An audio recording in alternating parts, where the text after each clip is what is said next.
it really was an incredible moment because schools kind of really got behind it. So the local sort of schools and, national press would say, right, we're off school, Joe's your PE teacher, tune in on a Monday. So that really amplified it. But I had no idea that, millions of people were going to take part. Tell me more of your thoughts on mental health and things like sort of getting worse from the pandemic. Over-reliance and over-consumption of ultra-processed food, which is highly addictive. They do bring your mood down. They do affect your gut, your serotonin, your dopamine, they bring your mood down. And the second thing is the addiction to devices and technology. We've moved from like a play-based childhood to being much more screen-based, technology-based. You're taking on the processed food industry. Can you walk us through how you feel about that? I think it's just... Joe Wicks, as I live and breathe, sitting right in front of me. I'm going to try not to get starstruck.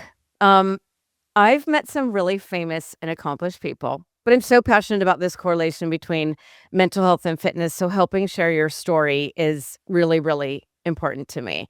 It's not only the story of like what you've done, because that's easily, but it's like how you got here, you as a person, besides, the motivational guy that we hear every day. So I think you get an impression that I'm not like the fangirl anymore, like the insane, like middle-aged fangirl who's like trying to stalk you, right? Like I'm the real deal. Or do you think I'm still that girl? No, listen, we met in New York a couple of years ago. I did the run around the park. You were there, and you've been so supportive ever since of my career. Everything I share on social media, you're always like encouraging, and you've always said to me, I can share your story with my audience in the US. Like, I'd love to. So I'm glad we finally made some time to sit down and have a chat. Because I know you don't need to do this. And let's just point out the fact that when you were here, wasn't it like 0 or like 3 degrees and snowing? Yeah, well, every time if I'm ever in a new city, I always make a pact that I'll put a pin down on the map and say, I'm going to be here if you'd like to come and meet me for a run. And a lot of the time, it's obviously a lot of British people there that will come if they're on holiday and stuff. But, I turned up and there's probably like 200 or 300 people around Central Park. You were one of them. But it was freezing cold. It was snowing.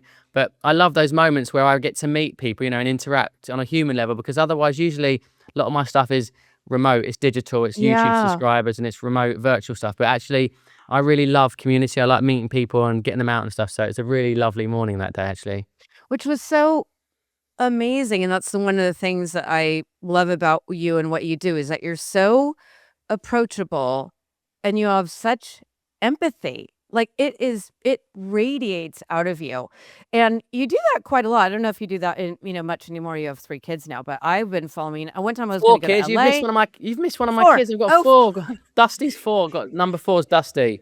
He's like, Trace, I'm so into your kids, but I'm like, oh yeah, 4, Dusty. I don't know how you guys all pop them out, but Rosie looks amazing and it's so cute. But you've done that often. I was following you when you were in LA and you lived in Santa Monica, and I'm like, should I go out? Because I wanted to also prove to you that I am the real deal, and I do exactly what you always say is just like, go for it. Go for what you want and make it happen and move in that direction. So obviously I'm very motivated for what I do. Other things I'm not as motivated. But before we get started, I just want to go through a few of your accomplishments. This is just like the little chunk with the kind of maybe starting in 2020, in case people don't know this. And this is also the reason why people are like, why are you so nervous? And I'm like, you've met so many people like Barack Obama, Tom Cruise. I'm like, let me just go through the 10-year overnight success, but I'm just going to go through a few things. On March 23rd, 2020. Now, if we all remember, I think everything shut down like March 13th. But by March 23rd, 5 days after the UK schools announced they would close due to the coronavirus, you launched PE with Joe, which was a daily live workout on your YouTube channel, which is already very successful. And you put free workouts on there for everybody that everybody can access. And you did it to help kids and families keep moving and feel happier during the pandemic. Okay, that's a heavy lift. Like just for anybody, but I always thought in the UK that people weren't as active as the US. Is that true? I think it's different amongst different kind of, populations in different areas of the country. But, ultimately, we are a much more health conscious nation, I think, as a whole. A lot of, the Gen Z guys now, they're not out drinking, they're more conscious of their health. But yeah, I think it was almost like they were forced into it during that time. Everyone was locked in, couldn't get out of the house. So I popped up on their screens, 9 a.m. on a Monday morning. Yeah. And I just did this sort of, fun family workout. And it really was an incredible moment because schools kind of really got behind it. So the local sort of schools and, national press would say, right, we're off school. Joe's your PE teacher. Tune in on a Monday. So that really amplified it. But I had Mm-hmm. no idea that, millions of people were going to take part. And obviously it reached sort of US and Australia later on in the day. But Mm-hmm. yeah, people just, had no choice but to sort of get active, keep themselves busy and preoccupied. But obviously now I think coming out of the pandemic and people's mental health suffering, people I would say are probably moving less than ever. I think people are struggling with their exercise and motivation, which is why I'm always trying to repeat the message and keep sharing that idea of movement is medicine. You've got to get going a little bit. Yeah. You show up every day. And I think why I asked that question about the UK versus the US is that the parents, of kids, they're a little bit from my generation. They're like a little bit left over. Like when I did a semester abroad in London, no one worked out and stuff. So I think what was really great about that too is that the kids were moving because they thought it was fun, and the parents were interested enough to let the kids do it, and then the parents started doing it. And I saw a lot of transformations with people. I just think a little bit older, they're not necessarily into working out. So I just thought that was really great too. But that's just one thing. We're just taking it from 2020. So it's like 6 years ago. You had over 80 million views and raised over £500,000 for Britain's National Health Service during that time. In 2020, you were appointed a member of the Order of the British Empire, otherwise known as an MBE. Okay, that is a badass. Like, you're an MBE. That That was for wild. services for fitness and charities. But I'm going to go over more. So we don't, because every time, if we went over every one, it would be like an hour. But you're an MBE, okay? So you go on there. It's the pandemic. It's literally you're probably in your family going like, "What the f? It's a pandemic." But you just like mobilize. Boom. This is what we're gonna do. You got an MBE for it. You raise £80 million. And then in November 2020, so it's like March, April, May, June, July, August, September, November. You completed a 24-hour nonstop fitness challenge that raised over £1.8 million for BBC Children in Need. And that was a live televised thing, wasn't it?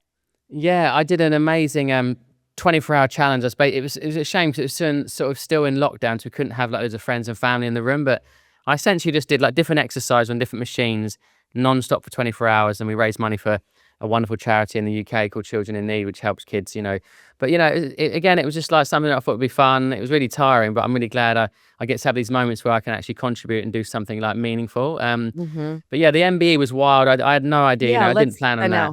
Talk about that for a Well, second. that was just a really surreal experience. I got taken to Windsor Palace, and Princess Anne, who is obviously the Queen's daughter, sister of Charles. Charles, yeah, she gave me my my award, which is quite amazing. But yeah, it was just a really crazy moment. I didn't expect all these things to happen, but it's been a nice sort of thing to keep as a recognition and a reminder of those lockdown workouts, and it's symbolic, really, of what I did to contribute towards people's health, I suppose, during that difficult time. But it was very unplanned, very unexpected, really. What was it like? Did they like write a letter or they call you? How do you get notified that is Yeah, so I got an email just saying I would like to we'd like to give you an MBE, and I sort of thought, is this a wind up? Is it pretend? Is it real? Is someone just like spam me? But yeah. I clicked on it, and yeah, basically he sent me like a proper formal invite, which is beautiful, like handwritten invite. And then yeah, just went along with my brother Nicky and picked up my little medal, which I've got. And yeah, it's just a proud moment because I came from quite a deprived background. Like I wasn't like an ambitious, I wasn't from a family of like entrepreneurs or anyone that's going to like do anything meaningful. So to get that, it's pretty rare that you get offered these things. So I was like, yeah, I'll take it. Thank you. And it's so, my friend is a dame. I don't know, it's probably the same type of thing, but they just don't give them away like candy in the shop. It's a very big deal. So within 10 years, you have written 13 healthy cookbooks and have sold 5 million copies of those books. And most recently, you've launched Activate. Tell me about Activate. Well, Activate is like my new passion project, really. So I've done a lot of work in schools and obviously visiting schools around the country, which I love.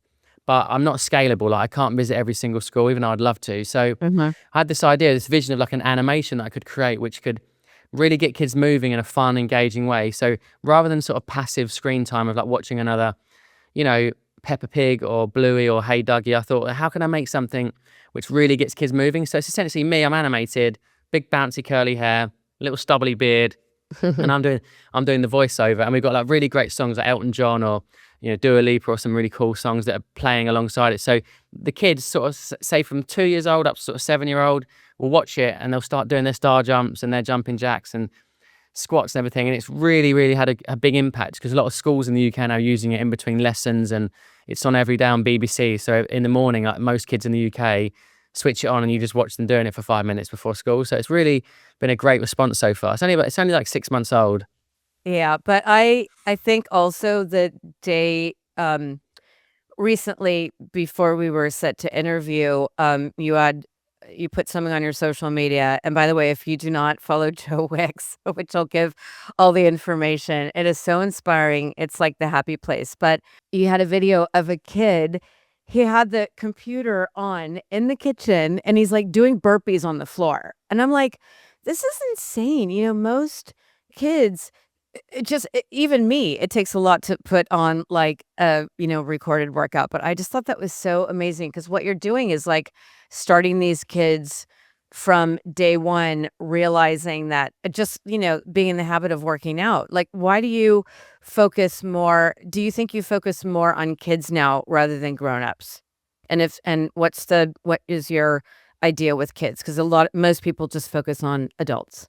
Well, I'm really proud that my kind of content has reached such a wide audience. If I think back, like to the start, it was very much adults. It was all about getting in shape, losing weight, quite physical. Then it shifted a lot towards obviously children during lockdown. And now I'm doing everything. I do workouts for kids. I do animation. I do, workouts for seniors and people in care homes, in chairs, people that can't move as much. And, my passion really is like getting people moving. And I've started to feel overwhelmed recently by like the challenge because I care about things so much around children's mental health, children's nutrition, children's activity levels.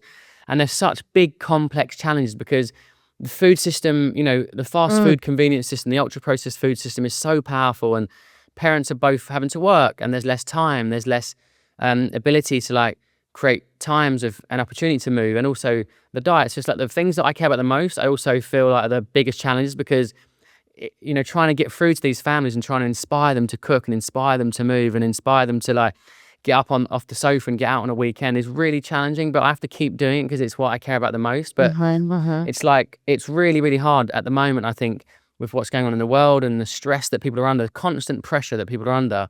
And the first thing to suffer is usually their mental health and their physical health. And then the diet obviously comes along with that. So it's a really like big problem to tackle, but I still want to share as much as I can and be a positive kind of solution to that, as opposed to constantly focusing on the negative and the problem. I'm like, how can I do something today that's positive, that moves people, that gets people cooking? So obviously my content really is around healthy recipes you can cook with your kids, short little workouts you can do at home. And that's the main sort of energy I put out into the world, really. So tell me more of your thoughts on mental health and things like sort of getting worse from the pandemic. And I can see obviously the correlation because during the pandemic, we all had more time. So, and, tell me about what your journey in trying to help people has been like since then, or why you think mental and, all that stuff is increased. Like, I want to hear your take on it. I think, there's two things happening at the moment. One is like this over-reliance and over-consumption of ultra-processed food, which is highly addictive and obviously which contains ingredients and, things that basically essentially keep you hooked. And they're foods that, they do bring your mood down. They do affect your gut, your serotonin, your dopamine, they bring your mood down. And that's one challenge because convenience is always winning, when it comes to price and food and these sort of snacks and things. And the second thing is the addiction to devices and technology. We've moved from like a play-based childhood, like, being out in the park playing, like being able to run around, to being much more screen-based, technology-based. And obviously that's not just kids. Like I, as an adult, I'm addicted to social media. I'm addicted to devices. And it's like those two things mean we're more sedentary. It's affecting our mental health because obviously you're comparing your life to other people, but also the media, the constant narrative of all this stress and pressure that's going on in the world, it reflects, it affects us. And so we turn to food, we turn to addictions and gambling and porn and drink or shopping, whatever it may be. And so the last thing we do is exercise. The last thing we do is focus on good food. And so I'm constantly trying to say, look, if you want to feel good and you want to feel better about yourself, you need to focus on your sleep and movement and being active and cooking healthy food, because they're the three things that are going to really, really change how you feel on a daily basis. Why is it so hard for people to understand that and do it? Why do you think it's so hard for people to actually do things like that when it seems so simple? Basically anyone can do it, but why do you think people have a problem moving their body, eating well, and let's just start with moving your body. Why do you think people have such a problem with it? I think, I think it's just, for some people, it's just not in their DNA, right? I've been someone who's always used exercise from a very young age. I had a very chaotic home life. So for me, exercise was my therapy. And I realized really early on that when I ran and climbed and did sport, I just felt better afterwards. So for me, it's like it's such a non-negotiable. It's just, even if I'm not in the mood, I know whatever's going on, if I do a bit of exercise, I feel better. Lots of people don't have that connection to exercise. They think it's just about losing weight. It's just about punishing themselves, and I have to do it to stay healthy. But I see it as much more as a tool to use to navigate through the pressures and stresses of life. And obviously, back in the day when you're in lockdown, everyone was at home, you had more time. And now, like, both parents, like I said, sometimes both parents are working. The cost of living has an effect, the cost of food. People just go, you know what? I'm just going to sit on the sofa, eat a bag of chips or some crisps or some cookies, and I'm going to feel better. But it's that combination of like sedentary lifestyle and an increase in ultra processed foods high in sugar, fat, and salt that are really addictive. It's not just like they taste good; they're designed, they're engineered to be addictive. So when you give that to a child and you give them a screen or an iPad or there's a device involved, they're constantly in a low state of energy, a low state of and a low mood, and that's the same for adults as well. So yeah, it's just really hard to motivate people to take the first step. But I keep saying to people, you don't need the perfect hour every day. It could be 15 minutes today. It could be a 10-minute walk. That adds up, and that can really change how you feel, So let's talk about the killer bar, okay? Because here's the UK sweetheart. Everybody loves you. I'm going to go into more of your past also, so don't worry about that. But so the Killer Bar, is it the Killer Bar documentary? It's been provocative, this latest campaign. It's like, the UK sweetheart, always happy, always doing something positive. But I know you've come under a little bit of fire, and you're taking on the processed food industry, which is extremely powerful. A lot of money behind it, a lot of economic things that have to do with processed food. So can you walk us through what you did with the documentary, and what the response has been, and how you feel about that? Because this is, like, to me, your latest challenge and the biggest thing. It's different because you've always been the wonder kid, and I've seen your face in interviews, and it's just like a little bit, it's kind of a bummer because all you're trying to do is be positive and make a difference. And I just, on the little research I did, it seems like it's been a little, like, you've had some pushback. So tell me about the documentary. I loved it. I thought it was just, I didn't see the documentary, but I know the campaign and everything else. But it was so effective. So effective. So tell me from the beginning what it is. Yeah. So I did a documentary with Channel 4 in the UK. It was called Joe Wicks, License to Kill.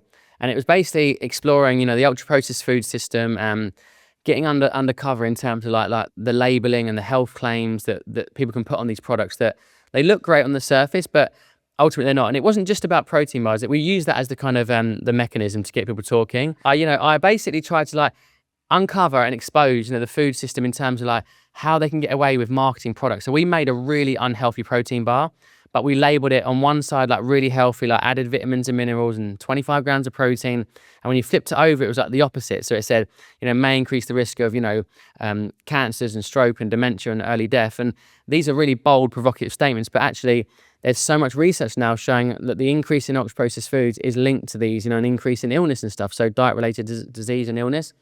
So it was a very difficult thing in terms of putting it out there in the world. And I wasn't ready for the pushback, and it was mainly from people saying, oh, you're demonizing food, you're promoting eating disorders, you're stigmatizing low-income families. But they're the last things on earth I'm trying to do. I'm really, really trying to help people know the truth about the foods they're eating. And I think just like with cigarettes and smoking in the 50s, we had no idea how harmful it was. we're Mm-hmm. now learning that these foods that we're giving to our children in such high dosages, this is becoming the majority of a child's intake, like in terms of Mm-hmm. the diet. It's like 80% of a child's diet in the UK is coming from ultra processed foods. That is showing up in illness, and obviously not just obesity and type 2 diabetes, but increase in the risk of bowel cancer and things that just weren't happening 50 years ago. So it's Mm-hmm. a really difficult subject to talk about, but I think we now have to face it head on and really talk about these things, because we are eating ourselves into a really unhealthy state, and I think the food has a big part of it. It's Mm-hmm. the only thing we can really point to.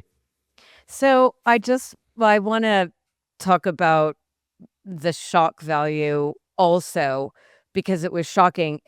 Tell me a little bit more about the front of the bar. Did it say like killer? I mean, it really looked like, Do you want eat me to? this bar. Shall I show you one? I've got one in the fridge. Yeah, I'll yeah, show yeah, you. yeah, Yeah, yeah, wait yeah, there. yeah, yeah. Okay. I want people to see it. Check it out. Check it Okay, out. I so mean, this yeah. is the healthy side. So there's chocolate orange protein bar. It's called the Killer Bar. There's me looking all healthy and happy. Uh-huh. And it Uh-huh. says, 200 health and nutritional benefits, 19 grams of protein, low salt. And this is like nothing. This is the same as any other protein bar on the market, because Yep. there's this health halo effect. Right, added protein or added creatine, added collagen. Suddenly, oh yeah, that's great.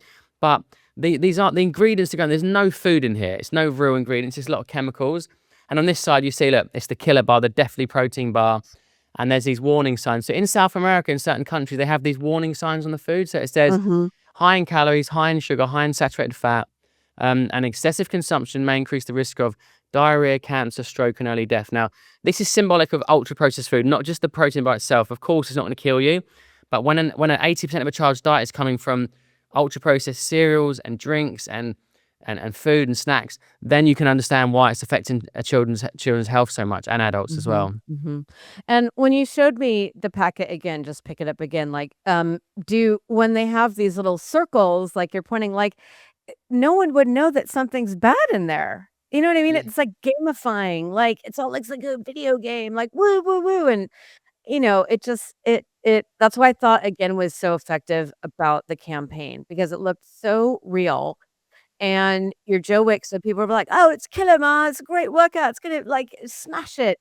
But it really, when you looked closely, and I think that that was a very, powerful part, because it also showed you how these invisible killers are, yeah, being, like, gamified. They're so easy or whatever, and it's easy to push things under the rug, and I think you bring up something really interesting, is that there's so many additives, creatine and blah, blah, and people don't realize that, like, you wouldn't need all this stuff if you just why are you, like, layering stuff on top of SHIT? Why are you laying that stuff and you're not even working on the foundation, you know? Yeah, well, I mean, in the US, it's even worse. I mean, I spent time in Mm. Santa Monica. Going to like even the nice supermarkets. It's like 90% long shelf life, ultra processed products with like 10% of like produce and fruit and veg and protein and stuff. Right. So this is just the diet that we're all living off. And people. It's not just a low income family thing. Even really affluent families, you go into like those expensive supermarkets, it's all the same stuff, right? It's just got organic on it, and it's got like added vitamins and minerals, but it's okay to have these things in moderation. And if you were, it'd be fine. But the truth is, so much of a human diet now is coming from ultra processed foods, and Mhm. it's really harming our health. So look, it was a big challenge to try and take on the food companies. I essentially put pressure on the government to add these food warnings onto food and be more transparent. But has it happened? No, of course it hasn't, because these companies, they lobby against the government, they lobby against the food companies, and it's like you can't win really. It's all about money and power. Yeah, and Mhm. the Mhm. companies are so driven by profit over health that it's always going to be an issue. We're always going to struggle with this, I Mhm. think. So tell me a little bit about the pushback on Great Britain's sweetheart. And is it still going on, or have you kinda, like, mellowed that out? Yeah, no, it's chilled out now. It's like anything. The media cycle moves on so fast. But like I said, the main things were you're being ridiculous, you're scaremongering, you're demonizing sugar and ultra processed foods. You're making it hard for a low income family. You're stigmatizing that low income families that are forced to eat these foods. And that's just not. I live a different life now. I live in this lovely house, and my career's changed. But I grew up on a diet of ultra processed food. We were on benefits. We were a very low income family, so I'll always understand the challenges of getting healthy food on the table. But I actually just take the brunt of it while it happened.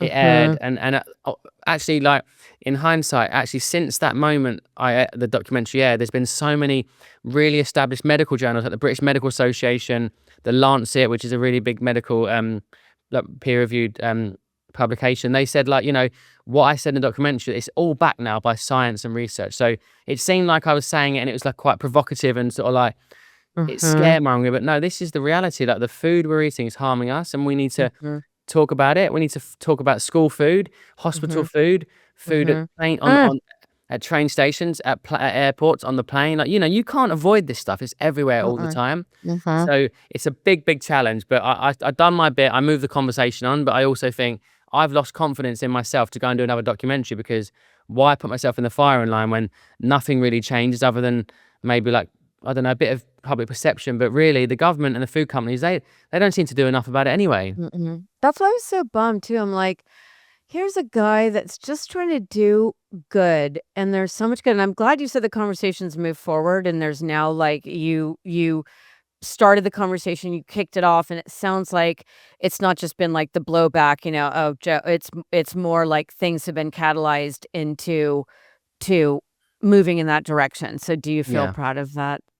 Yeah, I went on the news like the other day just to kind of sort of talk about this news publication that came out. And it just validated like what I was saying, because I really got abused for like 2 weeks online, and I I was like, know. I Oh, I couldn't felt understand, so I couldn't understand bad. where it's coming from. But ultimately, people are triggered by this stuff because it is quite emotional. Thinking about the food we give our kids and what we put in our lunch boxes and things that.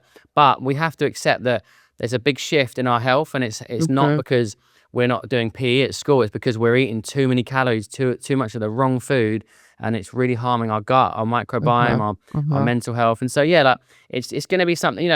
This, like anything, research comes out, and more investment comes into it, and suddenly this will be common knowledge. Everybody will know eventually that the foods we're eating, especially things like protein bars that really sell themselves as proper healthy products, Uh-huh. there'll be more transparency on the labeling, I think, and then we can make a better choice. And you can still have one if you want, but it may be not something you have every day. Whereas Yeah. some people You do rely on shakes and protein powders and sort of like snacks and convenience food every day, especially in the US. Mhm. It's a real big culture there, isn't it? Of very few people, well, not, I shouldn't say not very, very people cook, but I think lots of people do rely on, your takeaways and your deliveries and things. And it kind of, it makes it harder to be healthy. That's the truth. Well, we started that. We that fast food culture and processed foods, I think, started in America, before you guys had it. Like, when I went to college, in London, there was, like, Pasta Mania, Wimpy's. You could not get like, if you got hammered at night and wanted to get, like, a drunk food, like, there was nothing. Do you know what I mean? So all these Americans were like, we want pizza, whatever. So but then as it came on, there's Starbucks and takeaways, so you got Pret and everything else, so that really Yeah. has I mean, it's has everywhere now. Yeah. done it, and And yeah. obviously, yeah, it's just become a main staple of an adult and child's diet in the UK, because it's so cheap. Well, it's not even cheap anymore, but it's convenient, and people just like grab the easy option, don't they? Mhm, mhm. So, uh, everything you've done and what you continue to do is so inspiring, but I wanted to talk about your background and how you came up, because and there's a whole part we didn't get to, which I wanna cover, which is, like, Lean In 15 and the social media success. But let's go back, tell us a little bit about the way you grew up. I know your story, but tell us about how you grew up insofar as what made you the person you are today, and what were some big things that affected you that were, uh, pretty hardcore? Yeah, I've spoken about my childhood. Obviously, I did a documentary with Channel 4 around my sort of my childhood, because I grew up with two parents who both had mental health issues. My dad was an addict, so from a young age, my dad was a heroin addict. So I was kind of exposed to like him being clean, in out of rehab, sort of there and not there. And so that was one personality I was living with. And then my mum had extreme anxiety and eating disorders, OCD around the house, like cleaning and kind of really intensive, like, yeah, housework, which was really tough. So I had two conflicting personalities that I lived with. And, I think that shaped me as a boy. I was very kind of, well, I wasn't sort of like an introvert. I was actually the opposite. I was really energetic, hyperactive, screaming for attention. I always wanted to be, out and running around and climbing. And I just knew that for me, exercise was a big part of my release of that sort of I suppose, the stress that I was living with and the sort of instability. But, it shaped me in a sense that I'm an empath. I care deeply about other people, especially young kids who are sort of going through that sort of thing. And, I'm a good dad. I'm present with my kids. I'm like around for my wife, and I'm there as a stable figure in their lives. Whereas for me, I didn't have that role model to me. But, Mm-hmm. I think a lot of my love and energy for what I do comes from a desire to want to help people feel a bit happier. And I know that exercise and food is such a big part of that. So what feels really easy and natural for me, I know that many, many people find it really difficult.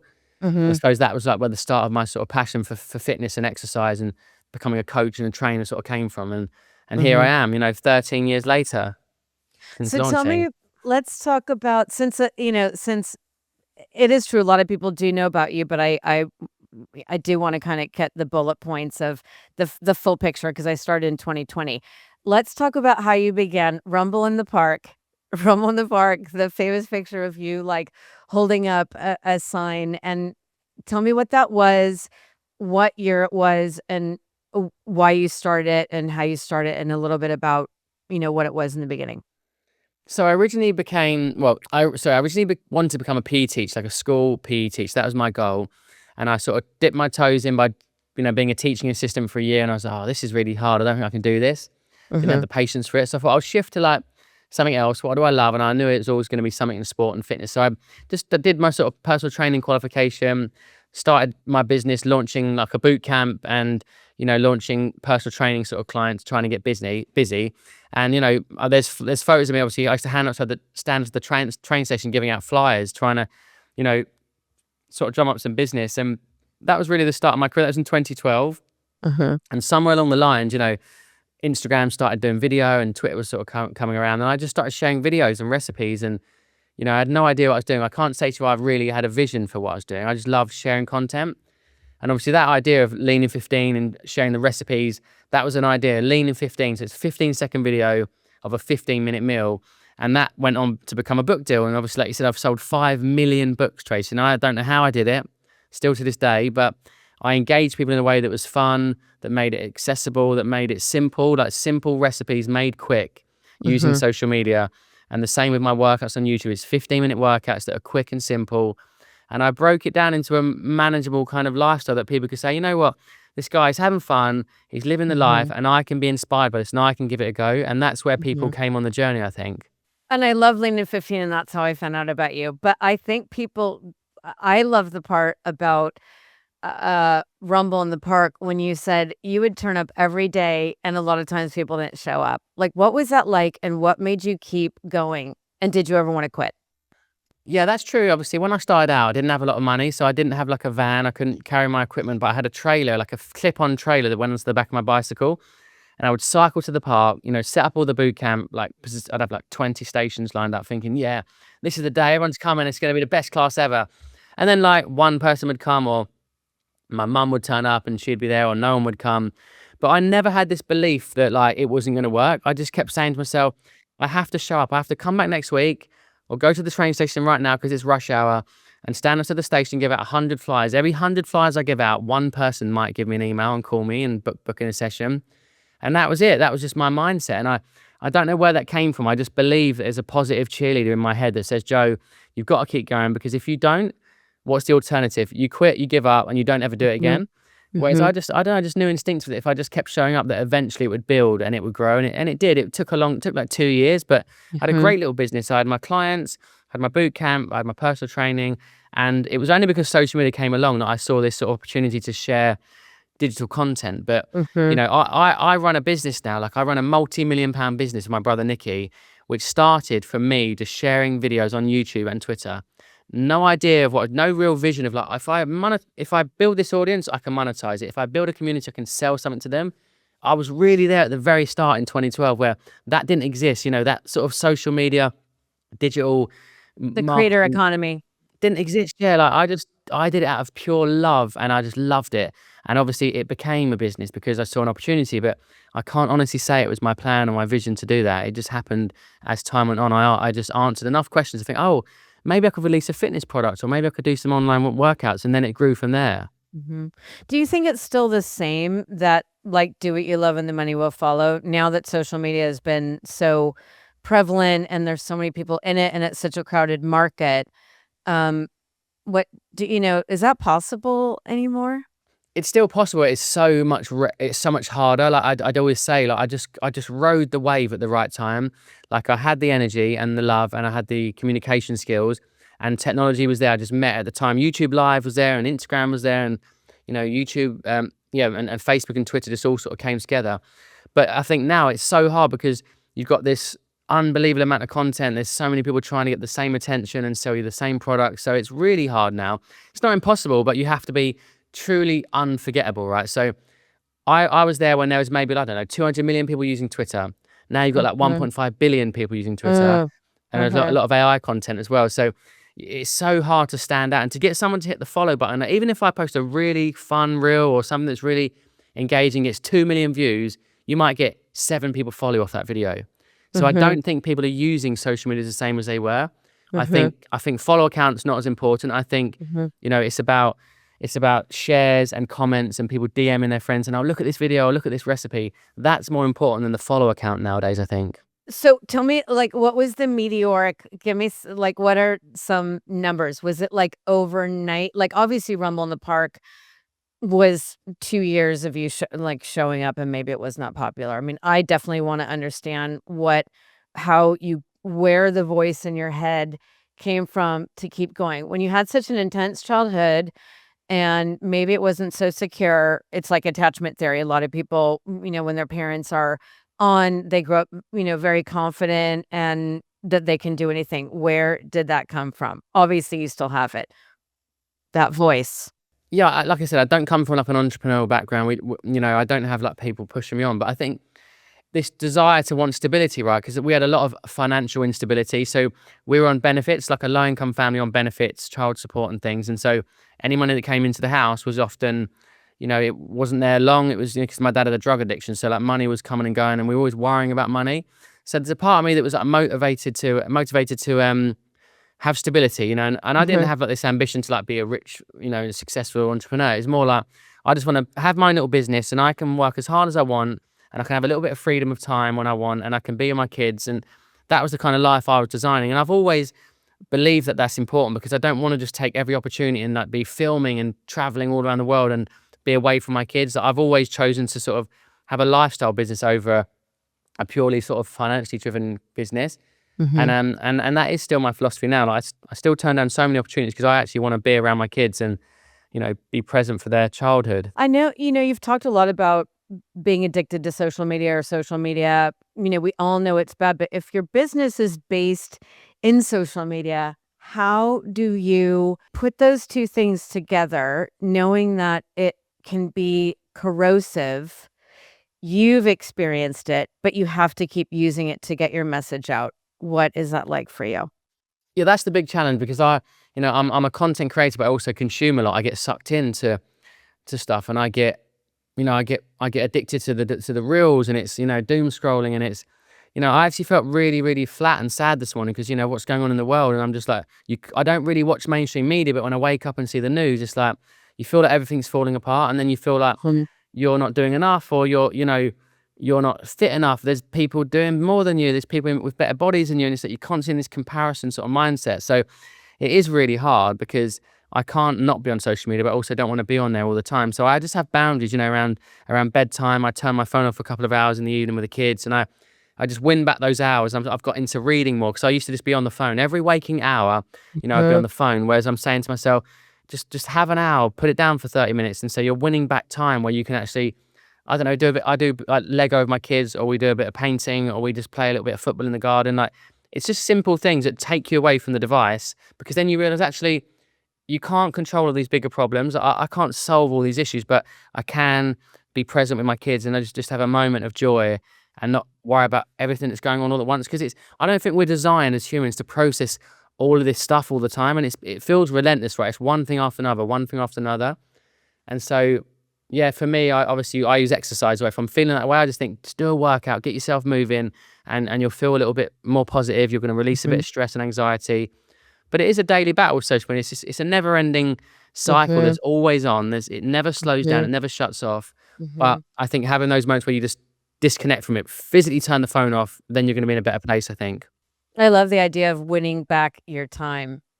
If people would look at it like that is your time, your precious faculty of attention. You're giving it away mindlessly, but you're winning it back. When you take the time off, you're actually winning rather than missing out on something, you Yeah. know? It's just a Um, mindset. Yeah. Mindset shift, I think. so that kind of leads me to an interesting point. You're so full on all the time. Like, if people, what I really want to do also is get people to just follow you and look at you, because we're having a conversation right now. It's quite serious. But even going back to Lean In 15, I almost want you to do a little part of it. It's throw a little bit of Lucy B. Da, da, da. It was fast. It was quick. It was so funny. There you go. Lean In 15. That kind of energy and fun has always been part of your thing. First of all, tell me the part of humor, in your life. How did you get so funny? Were you always funny? And then when the world is getting so intense, how do you keep that up? Well, thank you for saying I'm funny. I don't feel like a funny Oh person. I my don't think I'm very witty, but I just made these videos. So it was in God. 2012 or 2013, and that's when Instagram first opened video. You could only have 15 seconds. So I was forced to speak fast. I was forced to Oh my. say, so I'd say, in with the coconut oil, in with the midget tree. I used to call broccoli midget tree. So in with the midget trees, in with the chicken, add some chili sauce, add some rice, bit of soy sauce. And that right there is Lean In 15. That was my hashtag. That was my kind of catchphrase. Um, but I really find it hard watching those back. 'Cause I'm like, oh, they're so loud and annoying. But something Oh about my that kind of God. broke through, and it sort of and cut through the noise, and it just stood out. And like I said, that was an unforgettable thing. It was people like, oh, have you heard this guy? And people walking around saying, "Oi, Lean In 15." It just became this sort of moment in time.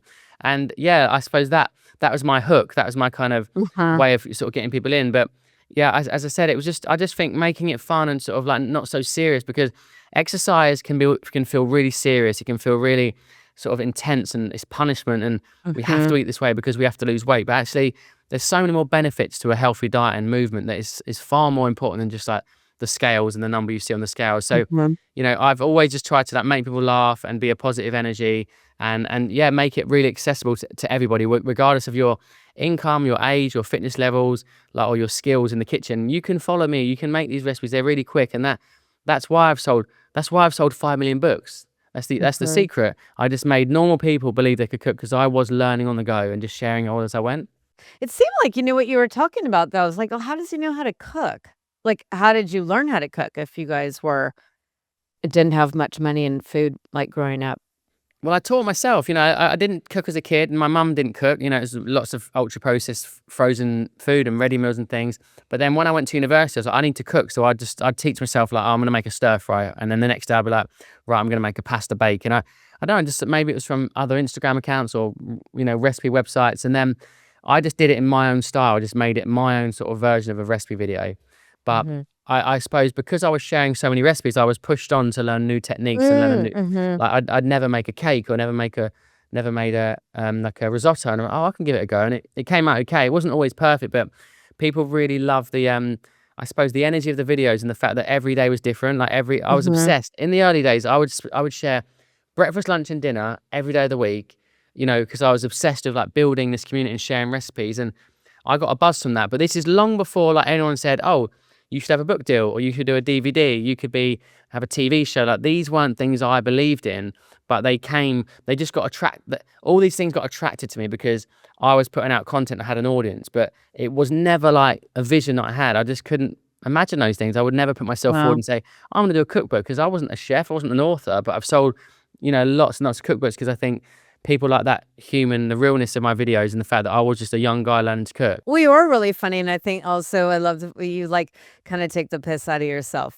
That's such an, English term, but I think a lot of Americans are using it.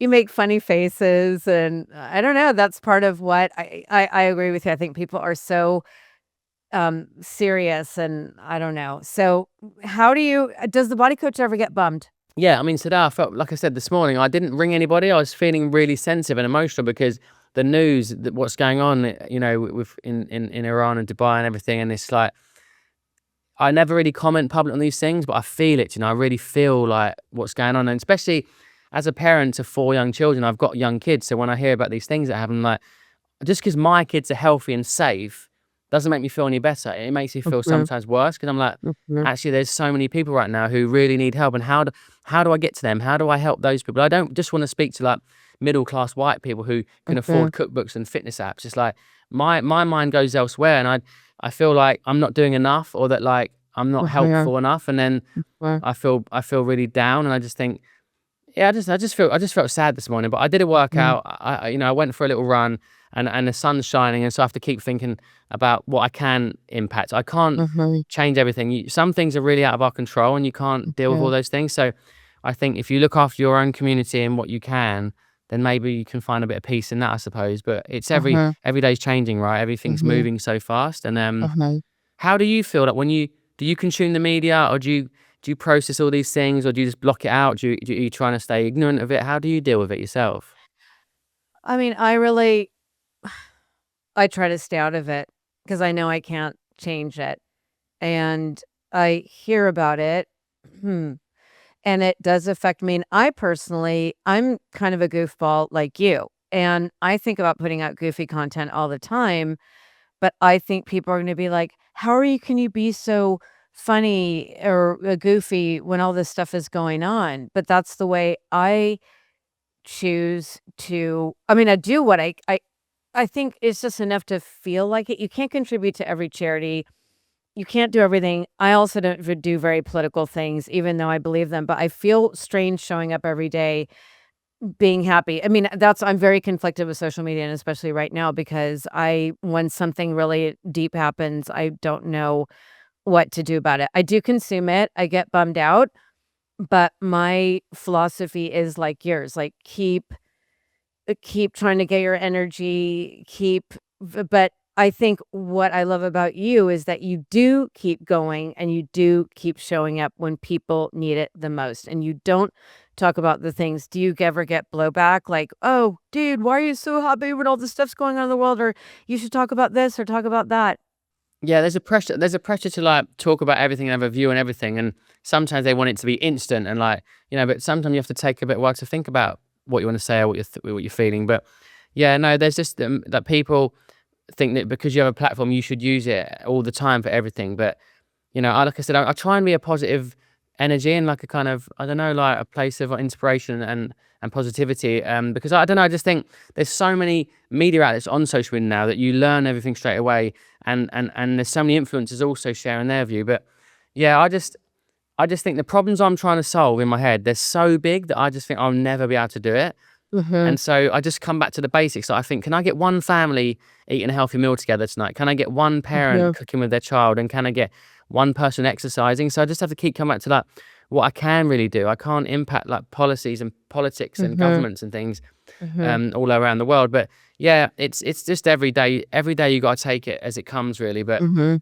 if I feel like the more you focus on it, the more depressed and sad you feel. It brings you down. It's really, really sad. I know we're getting short on time, but I do wanna talk about your empathy because it is so palpable, as I said before, and I know that you care so much. How do you deal with your intense feelings about people and caring so much about people?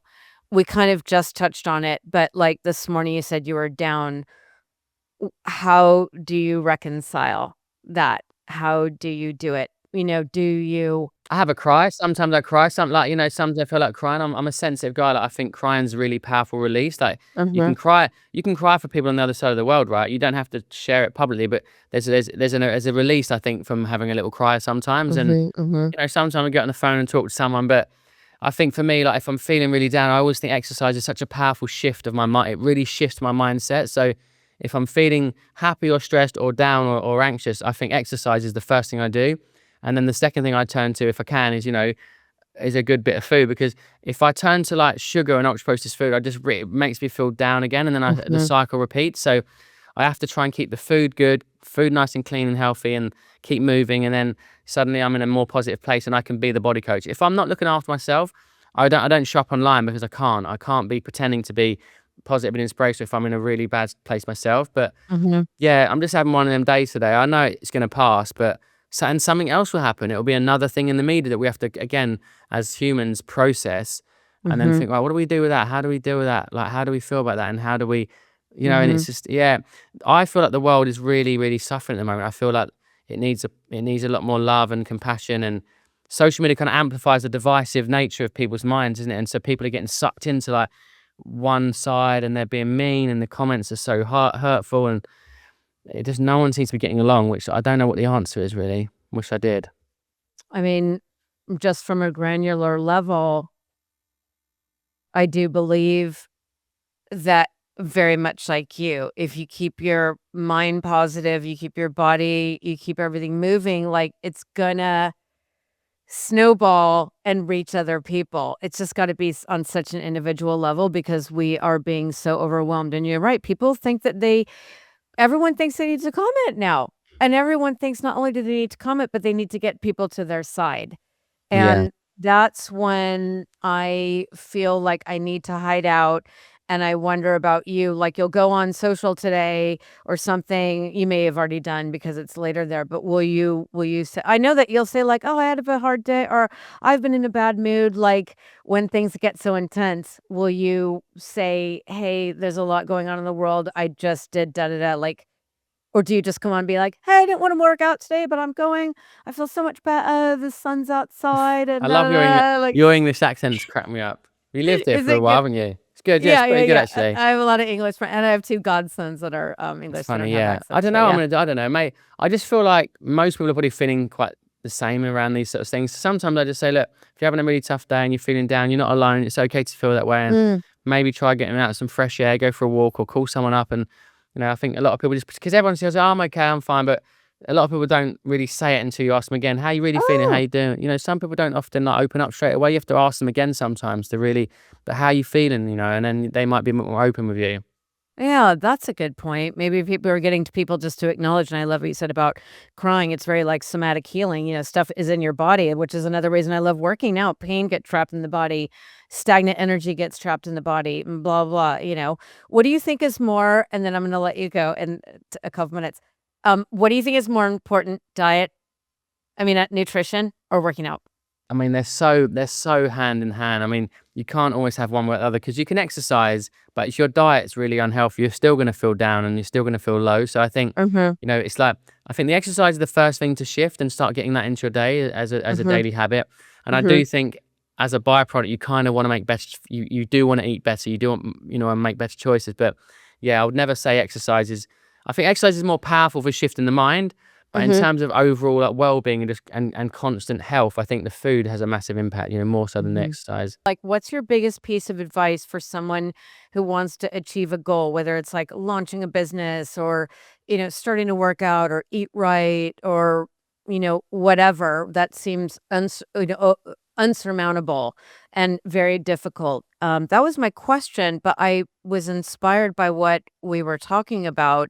Now is a perfect example of when, and this just has to do with eating well or working out because both you and I think that, dude, if you want to get motivated to do anything, start with moving your body. Okay. That gets everything going. It switches your mind or whatever. So, right now, when the world seems so bad, it's getting worse. None of us knows what's coming. We had the pandemic, but this is like real. This is very, very, very scary. This is a time when people may say, screw it, it's not the right time. I'm going to turn on the TV. I'm going to binge CNN. I want to see this happening in real time. I'm just going to eat a, cookie, make me feel better, and let's just stand and couch potato. What would be your advice right now if someone's like, "Oh, Joe Wicks, he said I should just move my body, but I just can't be bothered. But I think I know he says it with full conviction I should move my body. Like, what do I do? I kind of want to, but I'm stuck to this couch." Well, I'd say like, you're not alone. Millions of people right now are feeling that way, but you have to remind yourself instinctively that whatever you feel right now, it's temporary, whether you feel happy or stressed or Mhm. tired or exhausted.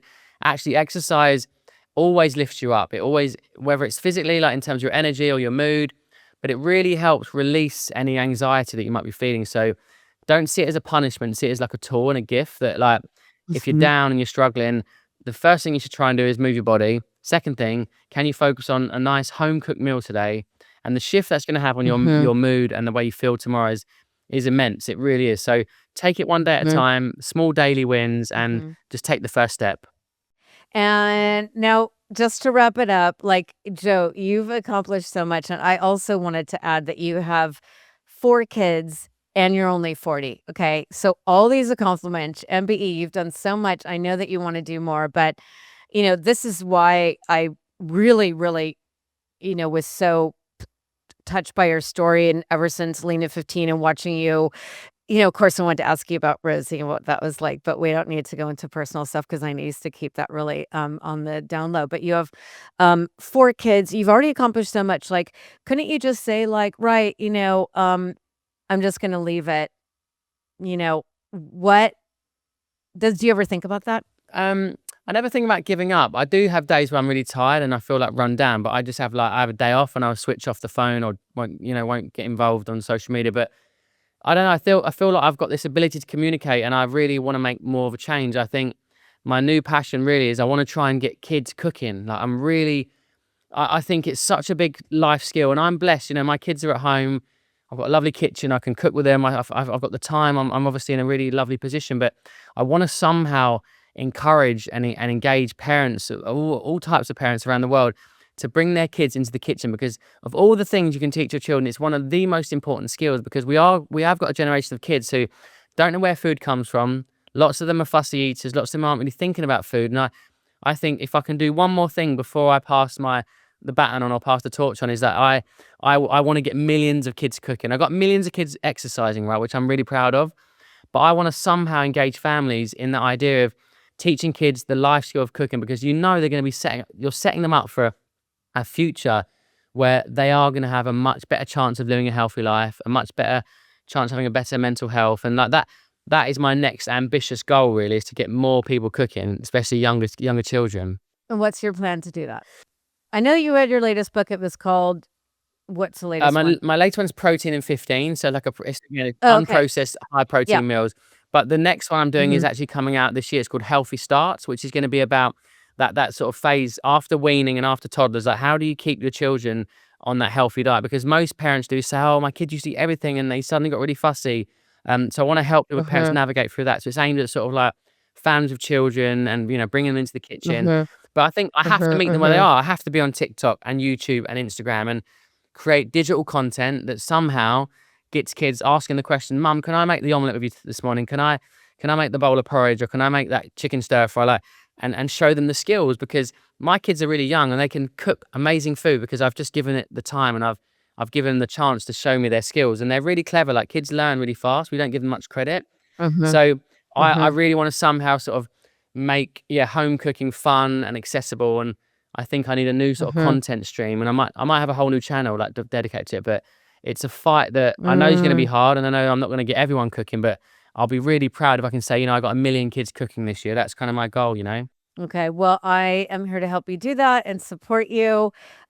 Where can list all the places that people can find you? Well, it's really simple. All my hashtag, sorry, my at, not at hand. Yeah, my handle on Instagram and Twitter and Facebook is The Body Coach, and my YouTube channel is The Mhm. Body Coach TV, and my website is thebodycoach.com, and I have lots of free resources like PDFs around food and exercise, and also, I've got a health and fitness app which you can check out at thebodycoach.com as Mhm. well. Mhm.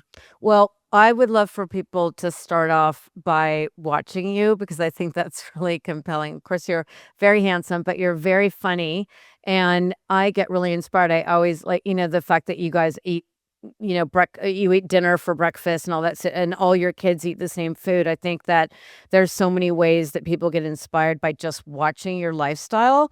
So I would urge everybody to follow the Body Coach right now.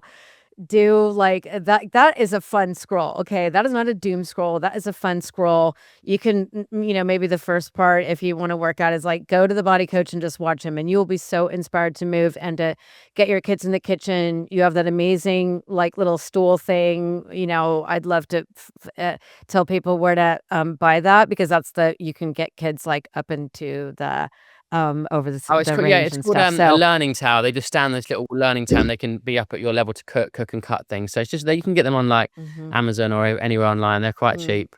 okay. So, guys, let's keep cheering on the body coach. Joe, thank you so much for taking the time to be here. I know how busy you are. I know how much you do. You have your wife and your kids, and you're so dedicated. I really, really appreciate it. And I want to just keep trying to move your message forward and, inspire myself and inspire other people to just keep going. You keep going every day. So thank you very much. Is there anything else that you want to say or put out there, or, Mm. you know? No, that's it. It's been a lovely chat, and thanks for having me on as a guest. And you've always been so supportive. So thanks for sharing my message with your audience, and good luck with the rest of the podcast season. Yeah, lots of love. Thank you so much. Okay. Thank you so Cheers. much. Have a great Bye day. bye. Thank Thank you. you. Bye.